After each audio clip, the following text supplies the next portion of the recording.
પ્રાપ્ત પોલીસ સૂત્રીય માહિતી મુજબ અંકલેશ્વર જીઆઈડીસીના સંસ્કૃતિ ફ્લાવર એપાર્ટમેન્ટમાં ફ્લેટ નંબર 205માં રહેતા અને મૂળ હરિયાણાના રહેવાસી રણસિંહ રણજીતસિંહ બેડવાલે સગા પુત્ર વિરુદ્ધ માતાની હત્યા અંગેની જીઆઈડીસી પોલીસ મથકમાં ફરિયાદ દર્જ કરાવી હતી, જેમાં તારીખ ગત 6 ને શનિવારના બપોરના અરસામાં 27 વર્ષીય પુત્ર સિદ્ધાંત બેડવાલ અને તેની માતા ઇન્દ્રાવતી રણસિંહ બેડવાલ ઘરે એકલા હતા. એ દરમિયાન સિદ્ધાંતને કોઈ બાબતે ગુસ્સો આવતા માતા ઉપર ઉપડા છાપરી તીક્ષ્ણ ચપ્પુના ઘા કર્યા હતા. માતા લોહી લુહાણ હાલતમાં રૂમમાં લોહીના ખાબોચિયામાં ઢળી પડ્યા હતા. ઘટના બાદ સિદ્ધાંતે પોતાના પિતા રણસિંહ અને બનેવીને ફોન કરીને તાત્કાલિક ઘરે આવવા માટે કહ્યું હતું, જે ફોન કોલ મળતાની સાથે જ તેના પિતા અને બનેવી ઘરે દોડી આવ્યા હતા. પુત્ર સિદ્ધાંતે ઘટના અંગે પિતા અને બનેવીને હકીકત જણાવતા તેઓના પગ નીચેથી જમીન સરકી ગઈ હતી.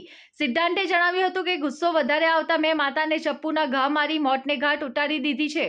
જ્યારે લોહીના ખાબોચિયામાં પોતાના પત્ની ઇન્દ્રાવતીને જોતા જ રણસિંહ બેડવાલ સ્તબ્ધ થઈ ગયા હતા. તેઓએ પોતાના મિત્રને ઘરે બોલાવ્યા હતા અને પુત્રને ઘરમાં બંધ કરીને જીઆઈડીસી પોલીસ મથકમાં જાણ કરતા પોલીસનો કાફલો આવી પહોંચ્યો હતો અને માતાની હત્યા કરનાર પુત્ર સિદ્ધાંત વિરુદ્ધ ફરિયાદ નોંધાવી હતી. જીઆઈડીસી પોલીસે હત્યારા પુત્ર સિદ્ધાંત વિરુદ્ધ માતાની હત્યા બદલ ગુનો દર્જ કરીને તેની ધરપકડ કરી હતી અને ઘટના પાછળ સાચી હકીકત જાણવા માટે જીઆઈડીસી પોલીસે વધુ તપાસ શરૂ કરી છે.